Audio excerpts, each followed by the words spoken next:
এদিকে মাদারীপুর সদরের মোস্তফাপুরে দুই চেয়ারম্যান প্রার্থীর সমর্থকদের সংঘর্ষ ও ককটেল বিস্ফোরণের ঘটনায় অন্তত 15 জন আহত হয়েছে এবং আমাদের সাথে সেখান থেকে আরো যুক্ত আছেন সহকর্মী মনির হোসেন বিলাস। এখন সেখানে কেমন পরিস্থিতি দেখছেন, ভোটের আমেজ কেমন দেখছেন? চৈতি, ষষ্ঠ উপজেলা পরিষদ নির্বাচনে আজ সকাল 8টা থেকে কিন্তু মাদারীপুর সদর উপজেলায় ভোট গ্রহণ শুরু হয়েছে। সকাল থেকে কিন্তু বৃষ্টি হলেও কিন্তু ভোটারের উপস্থিতি চোখে মরার মতো ছিল, অর্থাৎ শান্তিপূর্ণ পরিবেশেই কিন্তু ভোটার উপস্থিত ছিল।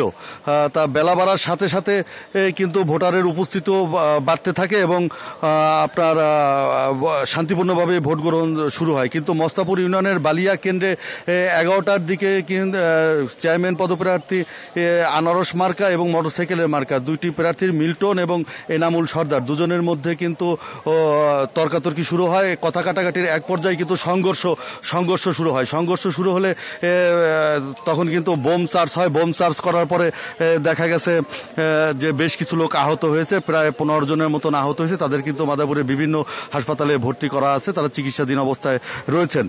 1, 2, 3 ঢাকায় জমি জিতে নিন 100% ক্যাশব্যাক সহ 20 কোটি টাকার পুরস্কার। এই ঘটনার পরপরই কিন্তু পুলিশ প্রশাসন, স্ট্রাইকিং ফোর্স, জেলা প্রশাসক এবং পুলিশ সুপার সবাই কিন্তু এখানে ছুটে আসেন এবং তাৎক্ষণিকভাবে তারা কিন্তু পদক্ষেপ গ্রহণ করেন। তাৎক্ষণিকভাবে পদক্ষেপ গ্রহণ করার কারণে কিন্তু 2 ঘন্টা বন্ধ থাকলেও ভোট কেন্দ্র পরবর্তীতে কিন্তু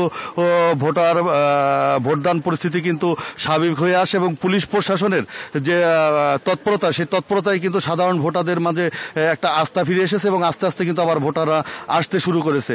জেলা প্রশাসক এবং পুলিশ সুপার সাথে কথা বলেছি, তারা জানিয়েছেন যে তারা এই ভোটকে নির্বিঘ্ন এবং নির্ঝঞ্ঝাট করার জন্য সর্বোচ্চ পদক্ষেপ গ্রহণ করবেন এবং তারা কিন্তু সেই ব্যাপারে তৎপর, এরকমটাই তিনি জানিয়েছেন। এবং আজকে যে ঘটনা ঘটেছে, এই ঘটনায় পরবর্তীতে তদন্ত সাপেক্ষে পরবর্তী ব্যবস্থা তিনি নেবেন বলে জি। তবে শেষ পর্যন্ত বলতে পারি যে পরিস্থিতি এখন স্বাভাবিক হয়েছে।